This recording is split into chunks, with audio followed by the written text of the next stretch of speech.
En el siglo III el Imperio Romano atraviesa una de las épocas más difíciles para ellos. Ya los historiadores le llaman a este tiempo el tiempo de la crisis del siglo III. Ya para que sepa, Roma está primero que todo en un caos. ¿Por qué crisis? Porque primero que todo el imperio se está derrumbando de manera política, de manera militar, de manera económica. Hay algunas epidemias que también están afectando, pero sin embargo la iglesia seguía creciendo mucho.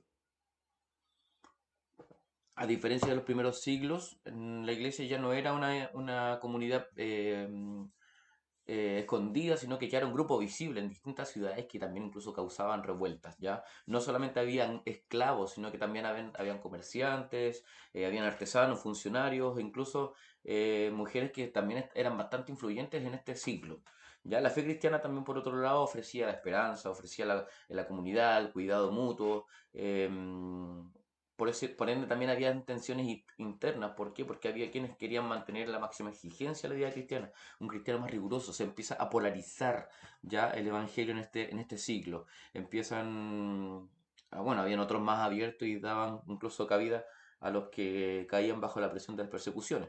En resumen, el primer siglo es la iglesia que vive en medio de una crisis del Imperio Romano, pero aún así crece y se empieza a organizar, se hace más visible, atrae nuevas comunidades, pero también despierta más sospechas y también más persecuciones.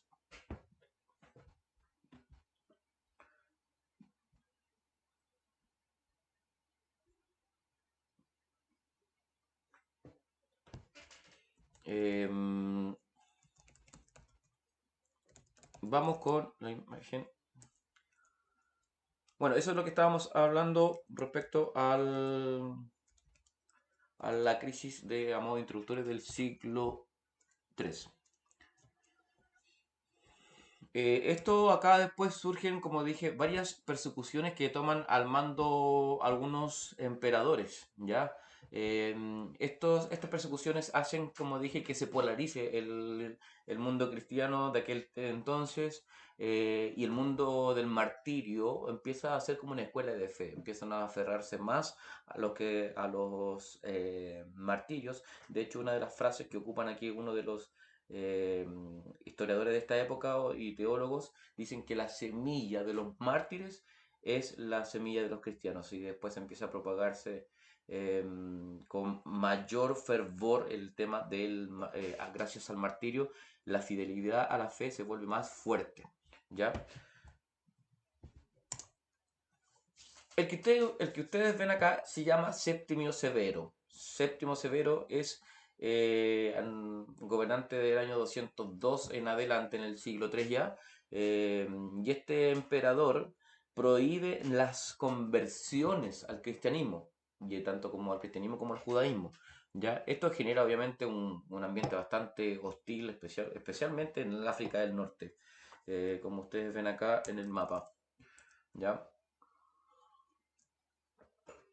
En este lugar em, nos encontramos con este emperador que por un lado está eh, causando estas revueltas de no querer eh, cristianos en su imperio, ni judaizantes, ¿ya?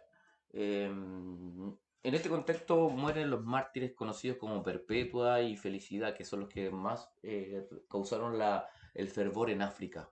Ya ellos, sus testimonios escritos que dejaron, obviamente, muestran que el cristiano ya había llegado a todas las clases sociales. O sea, ellos eran Perpetua, por un lado, era una joven fue una esclava, ¿ya? Y por el otro lado, el martirio no solo era una tragedia, sino que también una escuela de fe y de esperanza, como decíamos, ¿ya? Perpetua afirmaba que su ciudadanía estaba en Cristo, más que en cualquier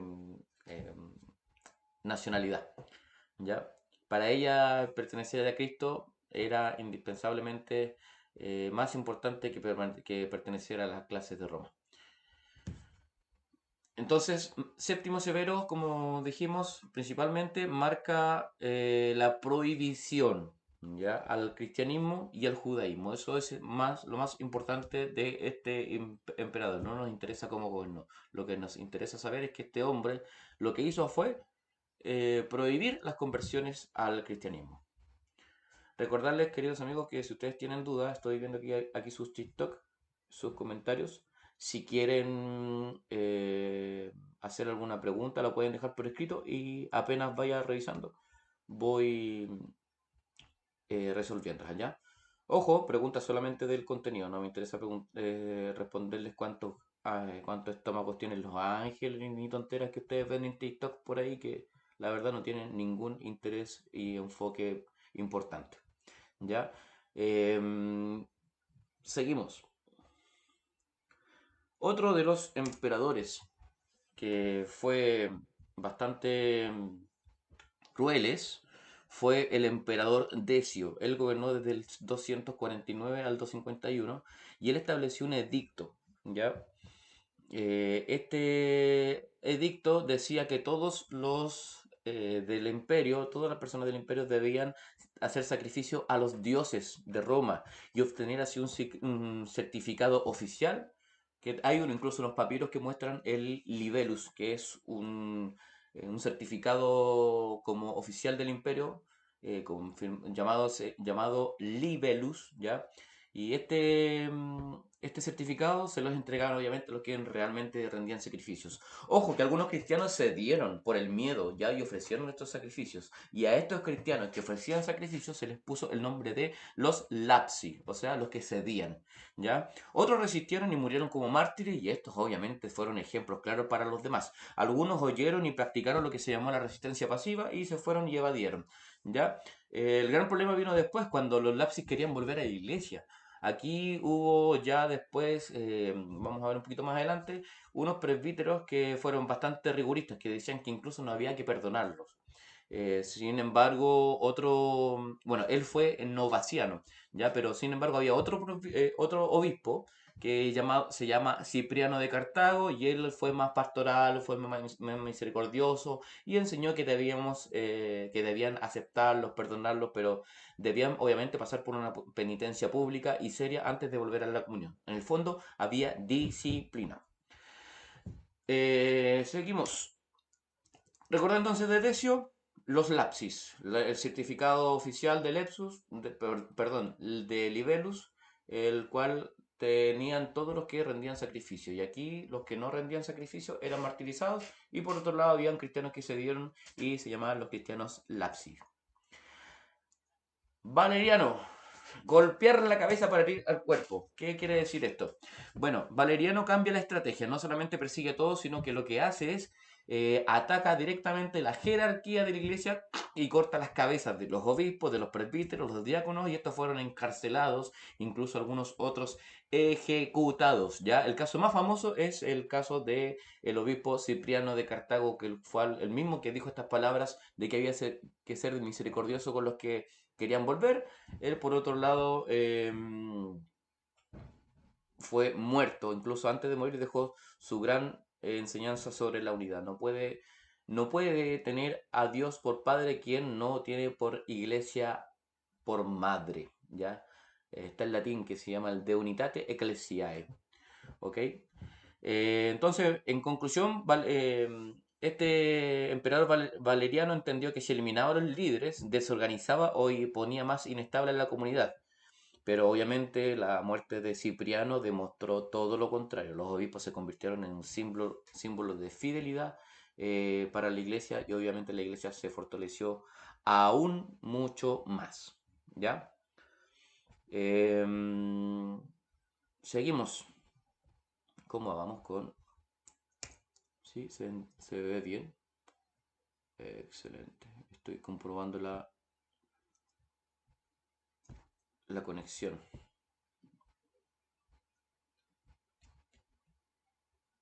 Déjenme revisar. Perfecto. Ya. Sigo para no perder el aire inspirador. Aquí viene otro Galíeno. Este emperador cambia también la estrategia. Eh, bueno, Galeno fue el hijo de Valeriano. ¿ya? Y cambia la política, cambia su forma y lo que hace es entregar una especie de paz religiosa. Él quizás a lo mejor vio todo lo que estaba siendo torturado estos cristianos y trata por otro lado en el 260 en adelante de ofrecer a los cristianos una paz política. Ya se les devuelve los templos, se les devuelve los cementerios, muy respetuoso con los cristianos. Es una paz inesperada para los cristianos en aquel momento. ¿Ya? Se empiezan a organizar por otro lado los concilios locales, empiezan a florecer las escuelas catequésicas, se consolidan los ministerios. Todo esto empieza a ocurrir en el gobierno y en la paz, en la primera paz y reorganización de Galieno, ¿ya? Obviamente esta paz no duró mucho, era bastante frágil y ni siquiera alcanzó a llegar al siglo IV. Fue obviamente un tiempo bastante decisivo también porque permitió que la iglesia nuevamente se reestructurara, se reorganizara y a la vez se expandiera y se prepara aquí obviamente doctrinalmente para los grandes debates que vendrían después. Así que fue muy importante este periodo de Galieno. ¿Hay dudas? ¿No? Ya, seguimos. ¿Dudas, dudas?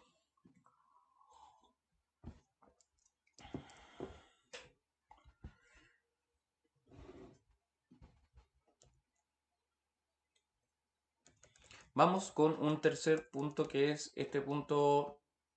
Ya no vamos a hablar de los gobernantes, ya vimos los emperadores. Por otro lado, vamos a hablar ahora de los temas doctrinales que se están difundiendo aquí, ¿ya? En este lado, por un lado, está el concepto de la Trinidad que está recién en construcción. ¿Ya? Está aquí la tensión entre, por un lado, el modalismo y por otro lado, la subordinación. Vamos a explicar cada uno de estos conceptos. En el siglo III es clave, ¿para qué? Para la Iglesia. ¿Por qué? Porque todavía no tiene definidos los términos de la Trinidad como se les va a proclamar después en el siglo IV con el Concilio de Nicea. ¿Ya? Los cristianos por un lado saben que Dios es Padre, Hijo y Espíritu Santo, pero explicar cómo se relacionan entre sí para ellos todavía no es fácil. ¿Ya? Surgen dos errores principales. Por un lado está el modalismo o el sabelianismo. ¿Ya? ¿Qué decía el modalismo? Decía que Padre, Hijo y Espíritu Santo no son personas distintas, sino que solamente son una sola misma persona, em, pero son modas o formas de un solo Dios. ¿Ya? El problema es que desaparece obviamente la verdadera relación personal entre ellos. Por otro lado, el subordinacionismo, que era muy común en el Oriente, sostenía que el hijo era inferior al padre, ¿ya? Tenía una subordinación. Y casi como una criatura especial abriendo los caminos a lo que después sería el famoso tema conocido como el arrianismo, ¿ya? Entonces, por ende, por este lado, algunos hombres empiezan a afinar después el lenguaje teológico, que vamos a irlo viendo. Aparece Hipólito de Roma, aparece Novaciano y Tertuliano como principales personajes, sobre todo Orígenes, que lo vamos a ir viendo ahora. Entonces, aquí entonces surge la escritura y la exégesis de Orígenes, ¿ya? Orígenes fue un hombre impresionante.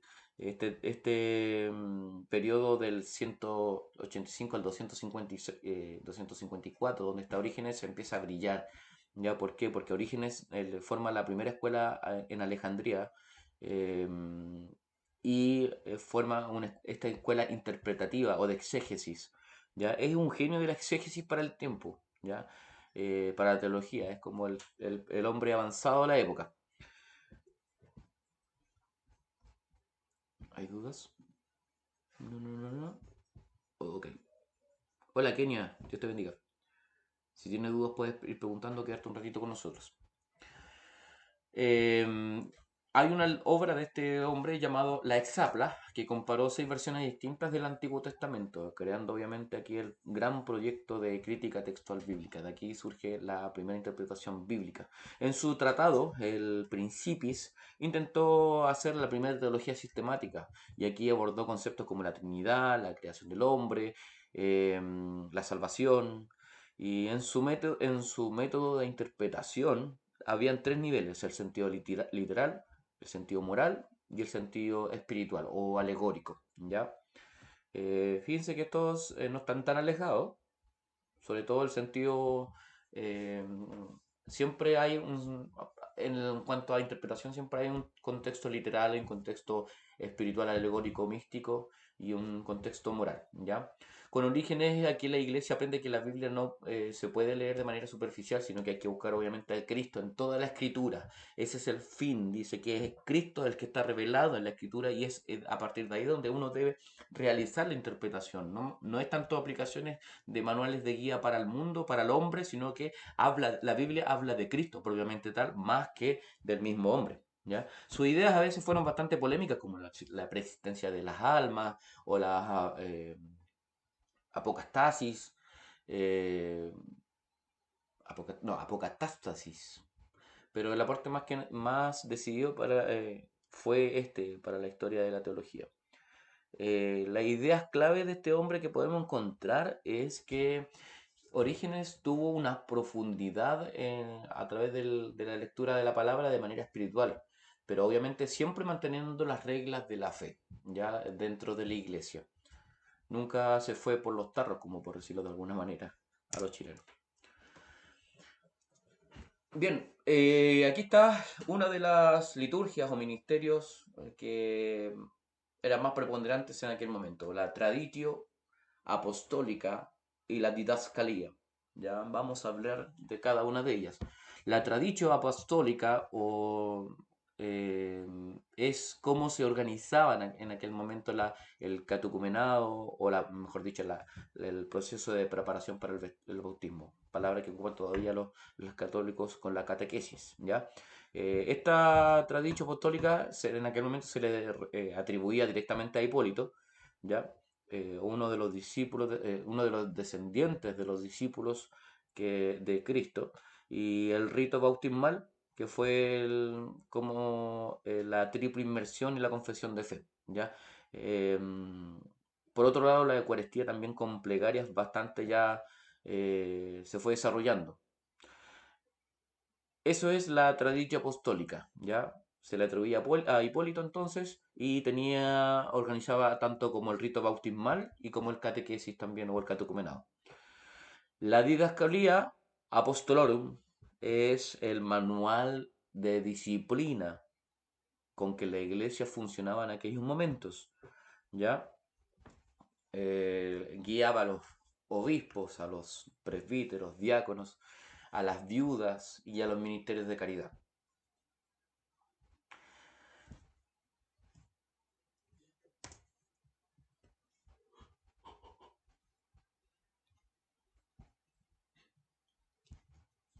La disciplina, los sacramentos y la comunión, en este momento, como hubieron estos cristianos lapsis, o mejor dicho, los cristianos que se dieron de esta eh, presión que tuvieron con el gobierno, o mejor dicho, con el imperio de este famoso amigo Decio, tuvieron que tomar una forma en el cual tuvieron que regularizar ya todo lo que es eh, qué pasaba, mejor dicho, ocuparon unos manuales para saber qué pasaba con estos que habían negado la fe, ¿ya? Y el problema es que estos lapsis, los que habían negado la fe, también de alguna u otra manera dividieron la iglesia. ¿Por qué? Porque, por ejemplo, estaba Novaciano, que fue bastante más inflexible respecto a la postura de estos lapsis. eh, Dijo que para él los que habían caído no podían volver. Los que habían cedido a esta orden del imperio no podían volver. Por otro lado estaba Cipriano de Cartago, que defendió obviamente la penitencia pública, dijo que era un camino también que debíamos tener nosotros como reconciliaciones los cristianos, debíamos aceptarlo nuevamente de manera más misericordiosa. Por otro lado, surge también la controversia del rebautismo. ¿Debían ser bautizados de nuevo los que venían a las comunidades herejes? Cipriano decía que sí, porque fuera de la iglesia no había un verdadero bautismo, ¿ya?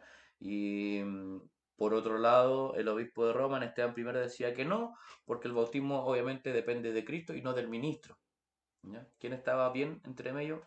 Juzguen ustedes. Este debate obviamente lo vamos a ir a conversar más adelante cuando aparezca la controversia donatista del siglo IV. Ya, así que ahí vamos a conversar de eso. ¿Alguna duda? Voy a buscar aquí, a ver, si alguien ha escrito. Voy y vuelvo. Vengo al tiro.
Bien, seguimos.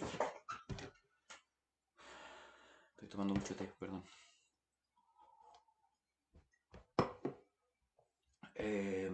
Ya, no hay preguntas.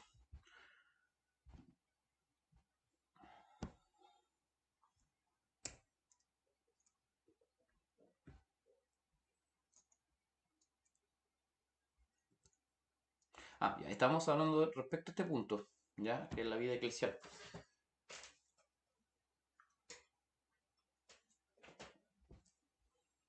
Pero no, lo concluimos. Bien, vamos a hablar ahora respecto. Ay, se me puso algo. No,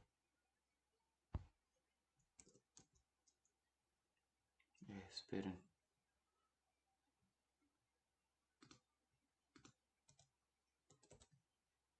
Se pegó esto acá. Ahí sí. Ya.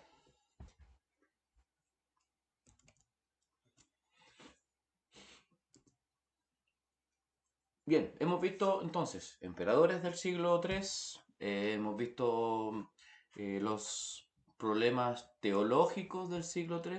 Ahora vamos a profundizar en los principales personajes cristianos que fueron más relevantes en este siglo III. Partamos con el gran maestro de, de maestros en el siglo III, el cual es Orígenes de Alejandría.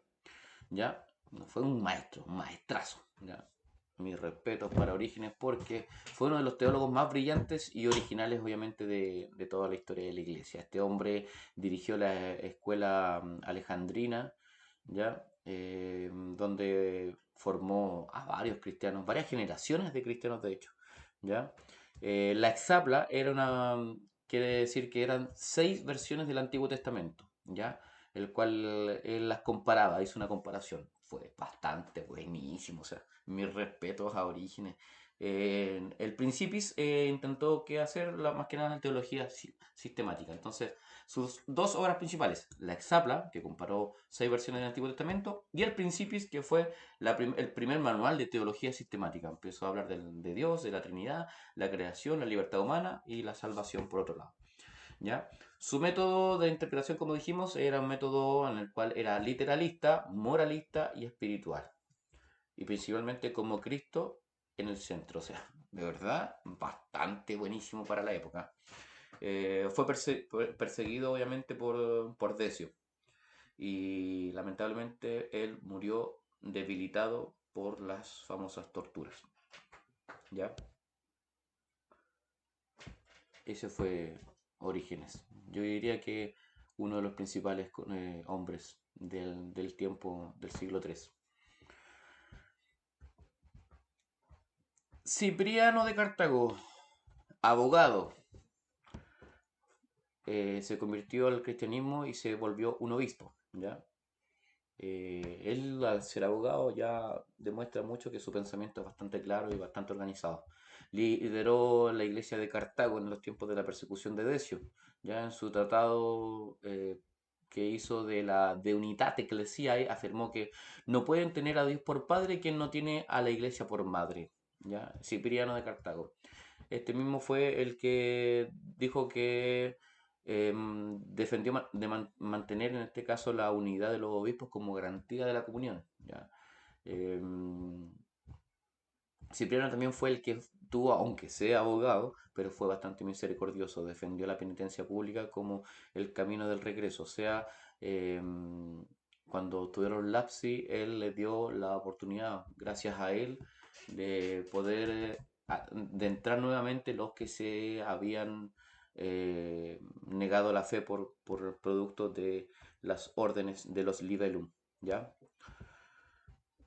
Defendió también con el obispo de Roma el rebautismo de los herejes, defendiendo que el bautismo fuera de la iglesia no válido, sino que el bautismo principal era el bautismo de Cristo. Hipólito de Roma, el guardián de la liturgia, fue presbítero, ¿ya? En Roma. Y este fue uno de los que entró en conflicto con el Papa Calixto. Ya habían papas, ojo. Y fue uno de los primeros antipapas de la historia. Escribió algunas herejías contra, especialmente contra el modalismo. Ya defendió la verdadera distinción entre el Padre, del Hijo y el Espíritu Santo. Se le atribuye a él, principalmente a Hipólito de Roma, como habíamos mencionado, la tradición apostólica, ya donde ahí se describe principalmente el bautismo, la Eucaristía y el catecumen, o sea, el catequesis. Murió deportado bajo Máximo el Tracio y luego fue reconciliado con la iglesia. ¿Ya? Eso. Vamos con Novaciano, presbítero de Roma. Y frente a Decio defendió una postura bastante estricta. Este fue el amigo que fue radical, no dejó que los lapsis, no permitía que los lapsis tuvieran reconciliación con la iglesia. ¿Ya?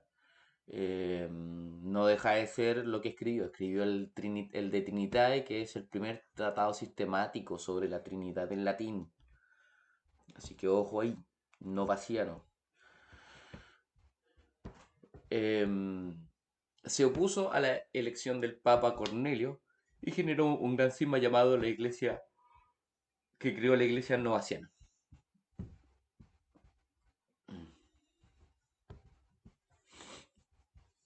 Vamos con Dionisio de Alejandría. Bueno, Dionisio de Alejandría es un hombre que busca bastante más el diálogo de precisión, ¿ya? Por otro lado, estaban dos, Dionisio de Alejandría y Dionisio de Roma. Ambos tuvieron un debate bastante fuerte respecto a las cartas en cuanto al tema doctrinal entre el hijo y el padre. ¿Ya? Eh, Dionisio de Alejandría fue acusado de expresiones subordinacionistas, ¿ya? Ocupando mucho el concepto teológico de la subordinación. Por otro lado, Dionisio de Roma lo corrigió y el primero, Dionisio de Roma, aceptó usar o ajustar, mejor dicho, el lenguaje para esto. Este intercambio ayudó a que la Iglesia pudiese afinar mucho más las palabras teológicas respecto a la Trinidad, a ocupar mayor tecnicismo, sin caer obviamente ni en el modalismo, ni por otro lado en el subordinacionismo, ¿ya? Estas dos corrientes no tuvieron, o sea, fueron bastante preponderantes en la época del siglo II, pero gracias a estos hombres también ayudaron a distinguirla. Por ende, es muy importante para nosotros como iglesia siempre estar atentos. Actualmente en la iglesia también hay muchas corrientes teológicas eh, o parateológicas, porque no son teológicas, sino que son corrientes de moda que están influenciando sobre las iglesias. Y no nos damos ni cuenta cuando empezamos con las famosas declaraciones apostólicas y con el mensaje profético del apóstol y cosas así. Ojo, ojo con esos temas doctrinales que son muy importantes para poder nosotros como teólogos debemos estar pendientes. ¿Ya? Siempre la iglesia va a estar sufriendo estos daños doctrinales que debemos preservar.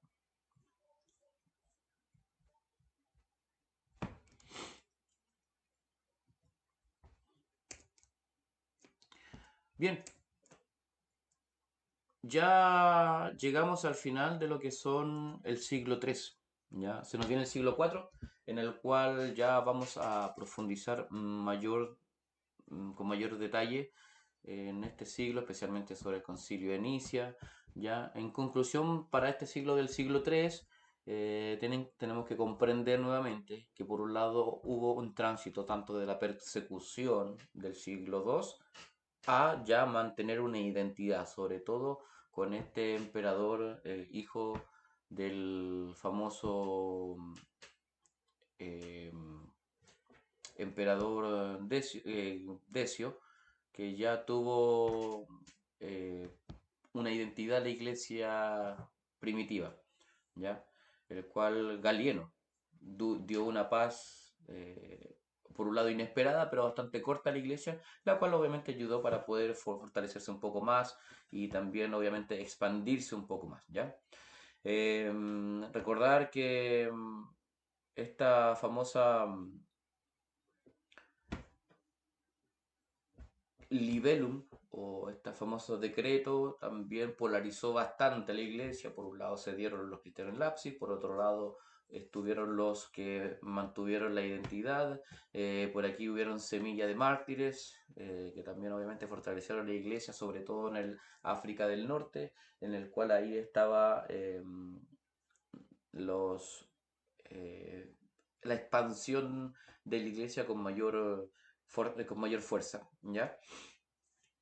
Eso comprender claro del siglo III. Eso es como lo más principal. Respecto al postulado teológico, recordar que la Trinidad estaba siendo afectada por dos corrientes como el subordinacionismo y el modalismo que estaban tratando de inculcarse dentro de las iglesias y se levantaron hombres como Dionisio de Alejandría y Dionisio de Roma que mejoraron el tecnicismo para defenderse frente a estas posturas, ¿ya? Por otro lado, la cristología, habían discusiones también bastante fuertes respecto al Cristo como hombre adoptado por Dios. La liturgia de la tradición apostólica también es importante que se conserve ahí gracias a Hipólito de Roma. ¿Ya? Em, Conservar siempre estos puntos principales respecto al siglo III es muy importante.